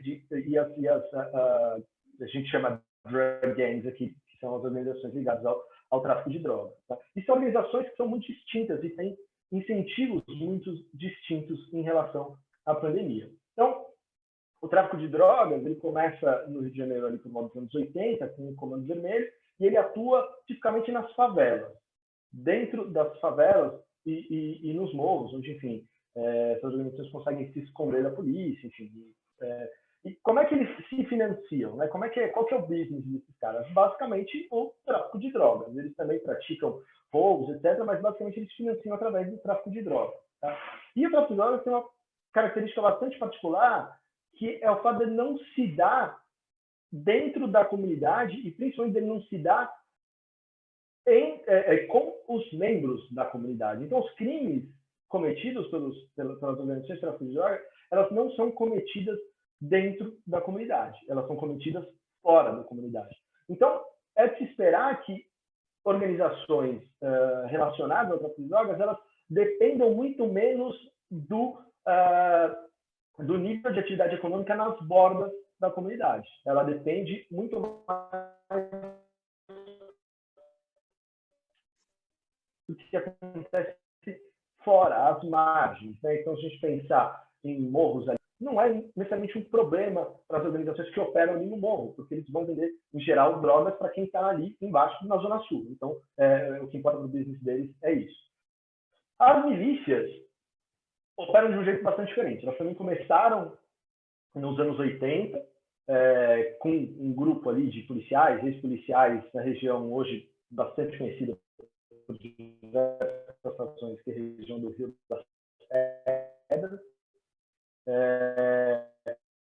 E esses policiais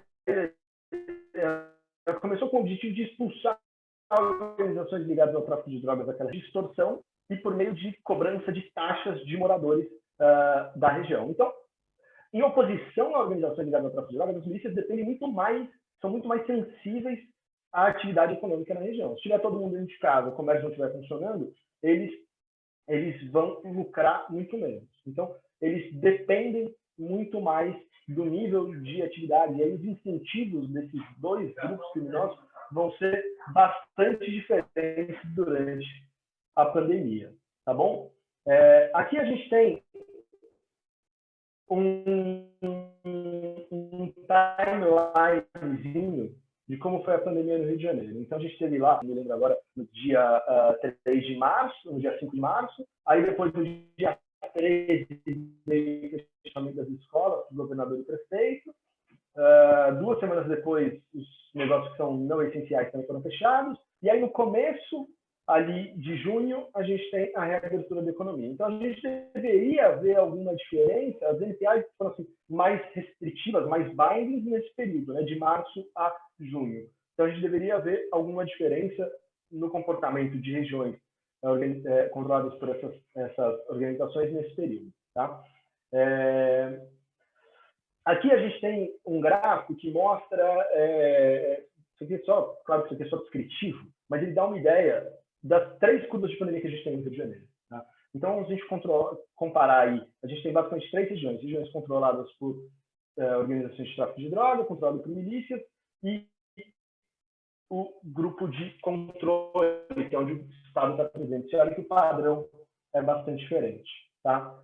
Deixa eu contar para vocês rapidinho os dados que a gente vai usar aqui. Então, a gente basicamente, o que vai ser o nosso outcome de Covid? A gente vai usar o CIVEP-GRIP, que é uma base bastante conhecida, por quem trabalhou com esses dados ou acompanhou um pouco de jornal minimamente nesse período. E a gente vai ter informação lá sobre síndrome respiratória aguda grave. Então, a gente não vai estar olhando exatamente para Covid, vai estar olhando para síndrome respiratória aguda grave. A ideia aqui, basicamente, é que regiões diferentes têm testagens, níveis de testagem diferentes, né? Então, a gente vai estar olhando para essa área, ao invés de Covid, exatamente. Né? Como é que a gente mapeia a criminalidade? Então, a gente mapeou através de um mapeamento feito pelo Pista News, que é um coletivo de jornalistas independentes. O Pista News, basicamente, tem um mapa lá, um Google Maps, e aí ele coloca em cada lugar ali do Google Maps, nesse pontinho, o Comando Vermelho está presente, aqui está presente uma milícia, aqui está presente uma outra organização, tipo, sei lá, Amigo dos Amigos, que é uma outra organização de tráfico de drogas. O que a gente faz? A gente pega cada pontinho desse, joga no censo, aquele cara cai no setor censitário, a gente fala, bom, esse setor censitário é milícia ou é tráfico. Calcula a população que está ali, calcula a população no bairro, e a gente chega na parcela da população do bairro que está sob domínio de organizações criminosas. Tá? A gente tem outras classificações aí de jornal o Globo, então a gente bate essas coisas e elas parecem conversar bastante. A gente tem dados de distanciamento social, que basicamente aqueles dados da Inloco, que também, imagina que vários, se o celular da pessoa sai de perto da residência dela. Então a gente consegue saber o percentual de pessoas que estão ficando em casa e que não está, em determinadas regiões. A gente usa o censo para controlar por uma série de características. A gente vai usar dados eleitorais, né? A gente sabe de alguns trabalhos do Nicolas, do Daniel e do Thiago da EF, mostram, e do Lucas e da Jéssica, mostram também que se a gente olhar para a votação do Bolsonaro em 2018, ela prevê bastante isolamento social, especialmente quando tem um choque, declaração do presidente. Né? A gente vai controlar por isso também. E a gente tem dados de presença de organizações sociais, do mapa das organizações sociais do IPEA. Tá? Esse mapinha mostra... Oi. Você tem 5 minutos também. Tá bom. Não, eu comecei 9h36, eu fiz só 20. 10. Aqui a gente tem as áreas controladas por tráfico de droga à esquerda, por milícia à esquerda e por tráfico de droga à direita. Tá? E aqui a gente tem uma tabela de estatísticas descritivas. Eu não trouxe todos os dados que a gente tem, todos os controles que a gente coloca. Eu trouxe algumas só para mostrar alguns padrões interessantes. Então, no painel A, a gente tem os outcomes de síndrome respiratória aguda grave. Então, olha que, basicamente, entre as regiões, a gente não tinha, antes da pandemia, a gente não tinha nenhuma grande diferença, embora tivesse um pouquinho mais de hospitalização em área de milícia, não tinha uma grande diferença, por quê? Porque é praticamente zero, né? As pessoas não eram hospitalizadas ou morriam por síndrome respiratória aguda grave, né? Depois da pandemia, isso explode e é muito maior em área de milícia em relação à área de controle e muito menor em área de tráfico de droga em relação à área de controle. Então, só a estatística descritiva crua já mostra essa diferença para a gente, né? Só que essas regiões são bastante diferentes. Se você olhar no painel C, em termos de renda per capita, de população, de votação do Bolsonaro, enfim, uma série de coisas que a gente sabe que pode importar para comportamento em relação à pandemia, essas regiões são diferentes. Tá? Então, vamos mostrar então o que a gente vai rodar aqui. A gente vai estar olhando aqui o nosso outcome, vai ser outcomes de síndrome respiratória aguda grave. A gente vai também olhar um pouquinho para isolamento social, mas em princípio, síndrome respiratória aguda grave. E aí é um two-way fixed effect. Tá? Eu não vou perder muito tempo aqui por uma questão de tempo, não vou entrar em detalhe, mas é um two-way fixed effect. Então, a gente vai ter efeito fixo aqui de bairro e efeito fixo de mês ou de ano aqui, né? Então, em princípio de ano, depois a gente vai dar isso por mês. Tá? Milícia, ou se ele tem a presença de tráfico de drogas. Tá? Então, a variável milícia, ela está no último, se eu estou no último quartil de distribuição de share milícia. Tá? Como é que a gente criou essa variável share milícia? Foi basicamente o que eu falei para vocês, né? Pegando as regiões que estão sob domínio de organizações criminosas criminosos a partir do Pista News e mapeando a população no setor censitário. Tá? Então, a gente vai omitir os termos de 2019, então tudo que a gente olhar aqui vai ser basicamente a diferença para 2019. Então, como é que a gente interpreta esse primeiro gráfico? Tá?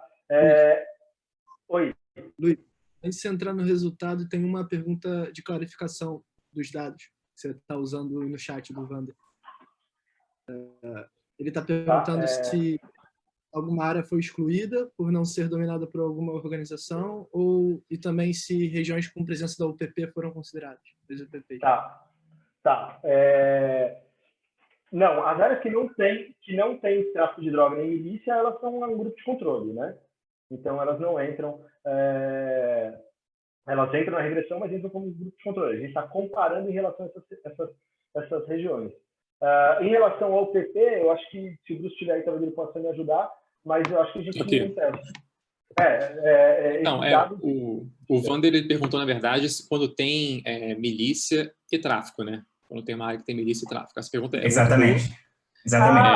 Perfeito. Não, então. Essa pergunta é muito boa e, na verdade, a gente tem como saber... é marcado como se fosse uma dummy, né? Cada polígono lá do Pista News. Então, esses polígonos não são overlapping no mapa deles. Isso. Então, nas áreas ali, eu não tenho overlapping. Tem áreas que eles marcam como em disputa. Deve ser isso que você está falando. Essas áreas em disputa, a gente exclui. Áreas em disputa estão fora. Porque não tem controle sendo colocado lá. Tá tendo tiroteio. Claro que a gente tem que ver isso com mais cuidado depois. A gente deve atualizar os dados de milícia e tráfico agora, que saiu aquele mapa, que é um refinamento do mapa do Pista News com fogo cruzado, né? Ele perguntou também preço de PP. Não, a gente não leva em conta preço de PP. A gente não marcou isso ainda nos locais. Meu chute é que isso era muito mais relevante 10 anos atrás do que hoje em dia. Todos os trabalhos indicam. E Mariana perguntou outra coisa aqui. Vê aí, Luiz. Sobre o PP, acho que é exatamente nessa linha que o Bruce falou. Acho que será muito mais relevante, mas de fato a gente pode olhar para isso. Mariana está perguntando de diferentes organizações criminosas, né? Terceiro Comando Puro, Amigos e Comando Vermelho, são basicamente as 3 organizações que estão presentes ali, né? De tráfico de drogas. A gente tem essa informação, Mariana. A resposta é a seguinte: a gente pretende fazer essa análise, hoje ela é feita no nível do bairro. No nível do bairro, a gente não tem como fazer essa diferenciação, porque a gente não tem variação para isso. A gente vai ter, sei lá, um bairro dominado pela Amigo dos Amigos, sei lá. A gente idealmente vai fazer isso no nível do zip code ou no nível do setor censitário. A gente está aguardando esses dados de síndrome respiratória aguda grave que foram tirados do ar pelo Ministério da Saúde e agora, dia 14, a gente vai ter uma resposta definitiva. Então, a gente deve conseguir fazer essa análise que você está perguntando. O Vladimir está perguntando se tem diferença de relevo em área de milícia de tráfico. Tem, certamente tem. A área de milícia, em geral, é a área mais plana, parece mais com a área do grupo de controle, e a área de tráfico é a área de favela. E aí a resposta para esse ponto é mais ou menos a mesma resposta para a pergunta da Mariana. Quando a gente tiver esses dados que permitem a gente fazer uma comparação no nível do zip code, a gente vai poder comparar, por exemplo, favelas que têm o mesmo nível de diferença de relevo e características e comparar uma que é dominada por um grupo e outra que não é dominada. Mas hoje, infelizmente, a gente ainda não consegue fazer isso. A gente faz indiretamente, né? A gente coloca controle de share do bairro que mora em favela, a gente tem como fazer isso, e a gente também inclui densidade populacional, que é uma coisa que o paper do Brotherhood e o Thiago e Daniel da Mata fazem no paper no Slums and Pandemics deles lá. É uma coisa que importa. Perfeito. Tá, deixa eu acelerar, então. Eu queria mostrar os principais resultados. Então, aqui o que a gente está fazendo é comparar 2019, grupo de tratamento, então grupo de tratamento à esquerda, milícia, grupo de tratamento à direita, tráfico de drogas. Beleza, valeu, Gabriel. A gente vai comparar o grupo de tratamento em relação a 2019. Então, comparando 2019 com 2018, não tem nenhuma diferença. Claro, não teve nenhum choque que afetou hospitalizações por síndrome respiratória aguda grave, diferentemente em regiões onde tem milícia como regiões onde tem tráfico, né? Quando a gente compara 19 com 20, e aqui a gente está censurando lá na semana epidemiológica 31, que é começo de julho, tem muito mais casos de hospitalização em área de milícia. Aqui já controlando por uma série de coisas. Tá? E tem muito menos em área de tráfico de drogas. Então, aqui, basicamente, estou mostrando para vocês que eu tenho parallel trends e eu tenho um efeito diferencial em 2020. Tá? A mesma coisa para mortes. Essa tabela eu acho super importante de discutir nos últimos minutinhos que eu tenho. As estimativas que eu estou mostrando para vocês aqui, nesse gráfico, são as da coluna 4. Tá? Eu poderia fazer uma comparação simples de média entre os grupos de tratamento, onde eu tenho milícia e grupo de controle, e grupo de tratamento, onde eu tenho organização de tráfico de droga e grupo de controle. Se eu fizer isso, eu encontro resultados bastante diferentes, né? E aí aqui eu começo a controlar. Então, quando eu controlo por características urbanas e demográficas, você vê que cai bastante o efeito de milícia. Então, eu poderia dizer que a região de milícia é mais populosa e tal, então vai ter esse efeito. Você vê que diminui muito quando eu controlo por densidade demográfica, tamanho da população, etc. Controlo por fatores políticos, como a votação do Bolsonaro, por exemplo, e não muda, né, uma vez que eu tenha controlado por fatores demográficos e população e de urbanização. E aí eu controlo pela penetração de ONGs. Né? Então, pode ser, por exemplo, que comunidades onde o tráfico de drogas está presente também tem muitas ONGs ali que estão fazendo trabalho que estão super relevantes durante a pandemia. Parece que é o caso, né? O diferencial cai bastante aqui em regiões de tráfico de drogas quando a gente controla para isso. Tá? Aqui são dados... Mariana, desculpa, eu já vi sua questão, eu já vou responder. Deixa eu só terminar essa partezinha aqui. Aqui a gente está fazendo por mês, então a gente repete as estimativas, só que comparando com fevereiro. Então, se você olhar em fevereiro de 20, a gente considera como um mês base, né, que foi antes do outbreak da pandemia. E você vê que o efeito é muito, ele é positivo, né, para milícias. E, curiosamente, a partir de julho, quando a gente tem o início da flexibilização, o diferencial de hospitalização de síndrome respiratória aguda grave em região de milícia para a região de controle, ela diminui bastante. Tá? E para a região de tráfico, a gente tem também esse efeito negativo, como documentado lá no caso de Ana. Tá? Aqui a gente faz um exercício parecido com o que a gente estava fazendo ali, só que a gente vai ter uma dama de tratamento que, assim, após fevereiro de 20. Né? Então, a gente vai estar comparando a diferença antes de fevereiro de 20 para depois. Então, dando basicamente de março a fevereiro. Desculpa, de março a julho.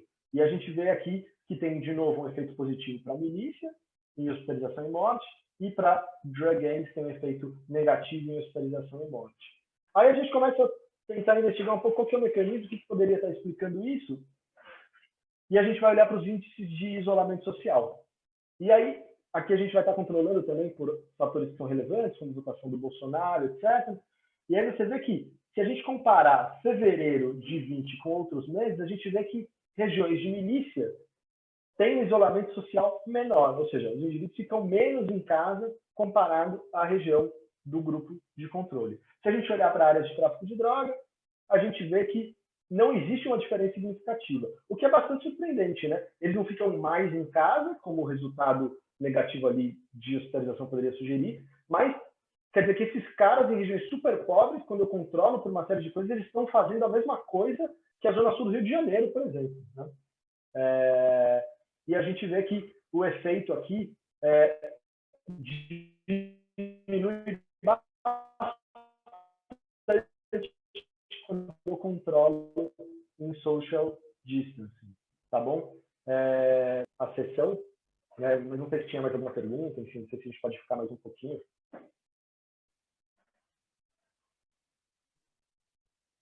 Eu não sei, você que era o chair, mas...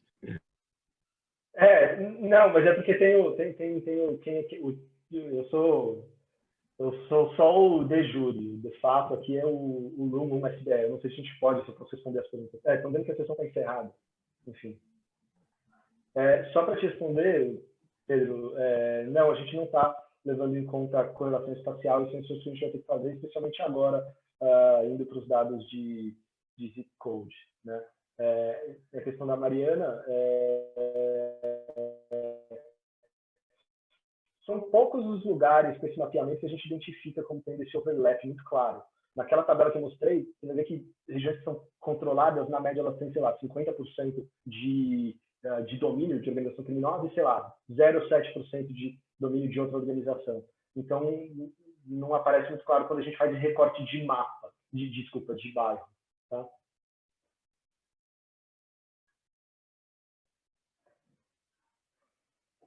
Obrigado, gente.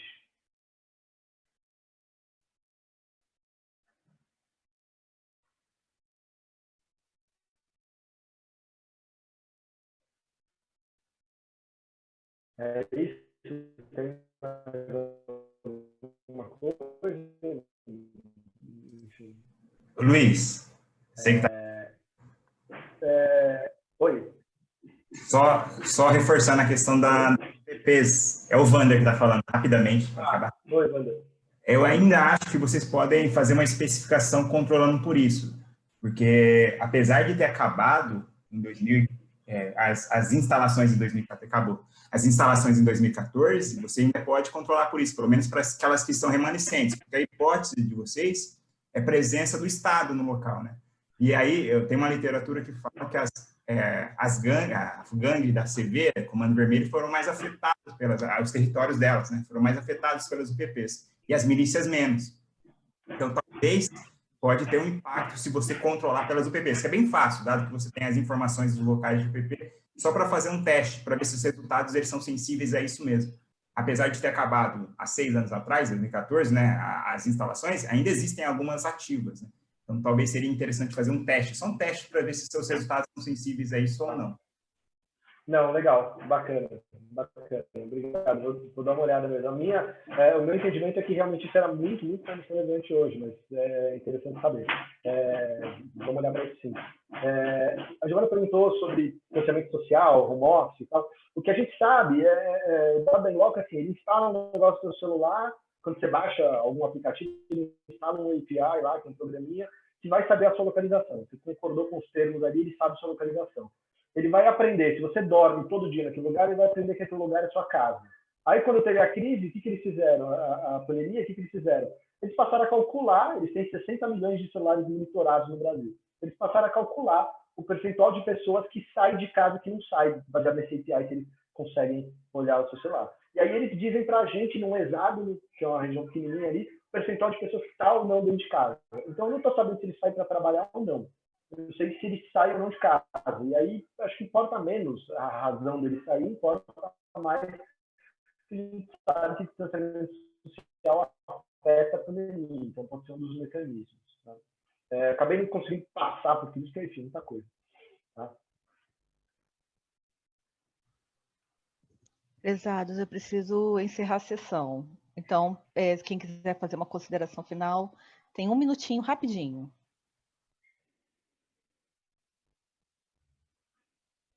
Tá bom. Não, acho que não. Só agradecer a todo mundo pelos comentários. Enfim, parabenizar a Gabi e o Gabriel também. É a mesma coisa. Sim, Parabéns muito obrigada. pelo trabalho. E talvez, só um comentário último agora, depois a gente pode continuar essa conversa, Luiz. Mas o que eu estava pensando, até para respaldar a interpretação econômica que você estava dando, talvez olhar para algum índice de atividade econômica local. Eu ainda não pensei em algum, mas isso seria, bom, interessante para ver se, de fato, os locais com milícia e vis-à-vis locais com favelas estão tendo diferentes imposições no comércio, etc. Acho que é complicado porque, bom, são muitos estabelecimentos informais, mas seria algo para dar uma... Não, assim, excelente ponto. A gente idealmente gostaria disso. O melhor que a gente tem é esse distanciamento social. A gente já foi até atrás de imagem de segurança da Prefeitura do Rio de Janeiro, de câmera de segurança da Prefeitura do Rio de Janeiro, para tentar mapear essas coisas. Mas o melhor que dá para fazer são os dados da Inloco mesmo. Mas concordo. First best seria ter a arrecadação desses caras no nível do bairro, do zip code. Enfim, perfeito. Tá bom, gente. Acho que é isso, né? Tchau, gente. Boa conferência aí para todo mundo. Tchau, gente. Obrigada. Obrigado, pessoal. Tchau, tchau.